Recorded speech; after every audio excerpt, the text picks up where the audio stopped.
Brother Francis Atwoli, the Secretary General of the Central Organization of Trade Unions in Kenya, finds himself in a very precarious situation between a rock and a hard place. Atwoli's dalliance with the president is one that has cost him many friends. Atwoli was one person who criticized and never believed that William Ruto could ascend to the presidency.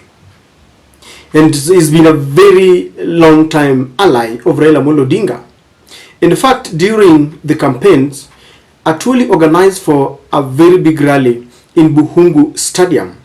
It is believed that Atwoli did not only support Raila Odinga by words, but he put resources at his disposal. Now, when William Ruto ascended to power, Atwoli decided to join William Ruto, and he has since explained or defended himself that they tried all they could, but William Ruto still maneuvered and became the president of Kenya. But that relationship is one that is really giving Atwoli a lot of headache, because he joined William Ruto explaining to the workers that by joining William Ruto, they can have ample time to talk about the plight of the workers, and then he will be able to persuade William Ruto to ensure that the cost of living is reduced. And he tried to persuade Kenyans that his relationship with William Ruto is going to be beneficial to Kenyans. But contrary to his statements, life continues to be burdensome to the common mwananchi. A few days ago, the Energy and Petroleum Regulatory Authority increased the prices of fuel in Kenya, and that means that the net effect is that all goods and services will have their prices soaring higher beyond the reach of the common man.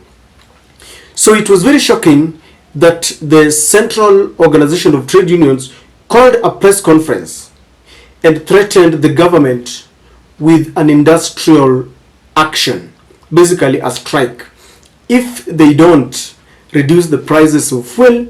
That will even result into many companies turning their permanent workers into casual, because that is what the COTU was saying.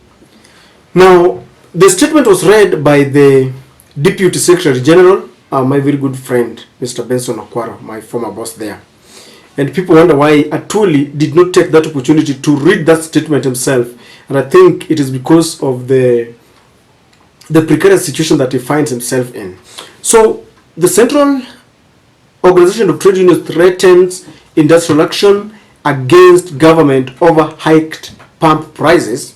And this is the statement, according to Okwaro, that we reject the issue of an increase in taxes anytime the government wants to raise more money. Unless the government finds a way to cushion workers, we might be forced to take industrial action. The Kenyan worker is suffering as we are the ones absorbing the high cost of living, said Mr. Benson Okwaro. And he continues to say that if the intention to increase VAT from 16 to 18% is adopted, most businesses will be forced to close or convert employment from permanent to contract. The government wants to get money, but it cannot be a crime against Kenyan employees. Let them widen the tax regime, and that is what the Deputy Secretary General added. Basically, they are afraid that if this is adopted, then most of the Kenyan employers are going to turn the permanent workers into casual workers. But are they really honest? Because this is the basis of my analysis. I find it very dishonest, ladies and gentlemen, for COTU to come up now and issue this statement. And I will tell you why I find it very, very dishonest. One, they are saying that if this is adopted, and already you can see this is adopted, it's not like they want to adopt. It is something that is already working, because you know that the implementation is already taking place, because when the High Court ruled against the implementation of the Finance Bill, Finance Act 2013, Attorney General went and appealed, and the appellate court put aside the High Court ruling, thereby allowing William Ruto to start the implementation of this. And when Okia was not satisfied, he even went to the Apex Court, and the Apex Court overruled him and even tried to threaten him. So all this tells you that the implementation of this bill cannot be avoided now, because of the relationship between the executive and the judiciary. This is something that is a done deal. Number two, when Okia Mutata went to court, where was COTU?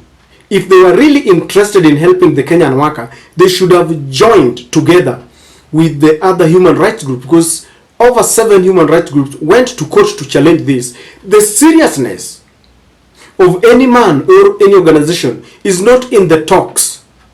Talks are cheap. So they should have gone there together and rallied support. They were nowhere to be seen. And so I find their statements, to use the words of Madam Kome, hot air, because they don't mean anything. Number two, when this was going to be passed in Parliament, I expected the COTU organization to come up with a statement and condemn and warn and even give a condition to the members of Parliament, so that we see that they are really serious. And when people went to the streets and they were saying that we want to lament and register our displeasure to the government against the high cost of living, because obviously with the passage of the Finance Bill 2023, this was expected to happen. They were nowhere to be seen again. And I remember recently, Raila Odinga accused the COTU Secretary General, Brother Francis Atwoli, of abandoning the workers. And Atwoli, defended himself, and he said that it is for the benefit of the workers. So for him to come now, because this is under the leadership, it is under the umbrella of Francis Atwoli, that they are now coming up and threatening an industrial action. Is it different from the one that the ODM fraternity or the Azimio fraternity led? And if you ask me, all this is hot air statement. And I think that two things are happening. One, Atwoli finds himself, like I said, between a rock and a hard place. On the other end, there are undertones that he's not serious, because he's leading a serious organization. Over 45 trade unions gather together with all the secretary generals, sitting together and elect him as the overall, secretary general of COTU. And I know there are people who feel that he has really abandoned them. The junior officers there, even those, the other secretary generals. But because of the respect that they give him, sometimes they don't want to tell him. And I truly wonders, how can I maneuver this? At the same time, he had shaken hands with the government, and they are now together. And is wondering how should I do it? Because the government that he went to support is now burdening the same workers that he is supposed to represent. We know that he supported the deduction on HIF. He supported the deductions on the NSSF. Recently, I saw him complaining that there should be a workers' representative on EPRA, the Energy and Petroleum Regulatory Authority. He wanted to be represented there, maybe to air the voices of the common mananchi. But even if you sent a representative there, it won't change anything, because EPRA says that they have increased the prices because they are keeping in line with the Finance Act that increased the VAT from 8% to 16%.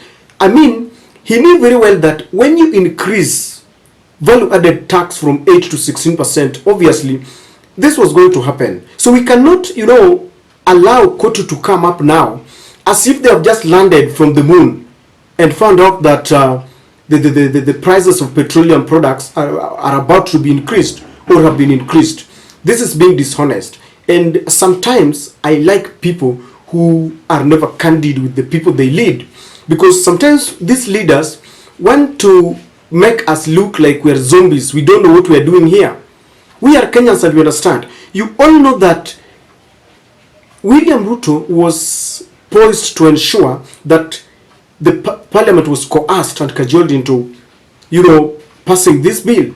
I remember William Ruto telling the parliamentarians that he wanted to see who had the audacity to protest or go against this bill during the voting.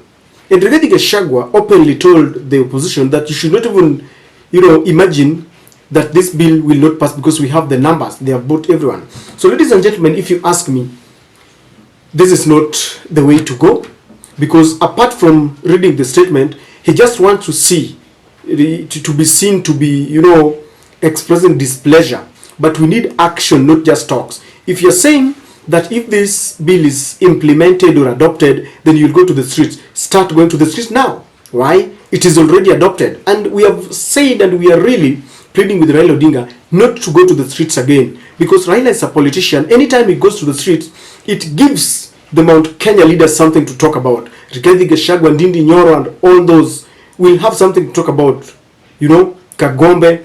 We need the workers representative, because let me tell you, workers are deducted money and these officials are maintained, their offices and big cars are maintained by the money. This is the time to showcase their seriousness to the workers.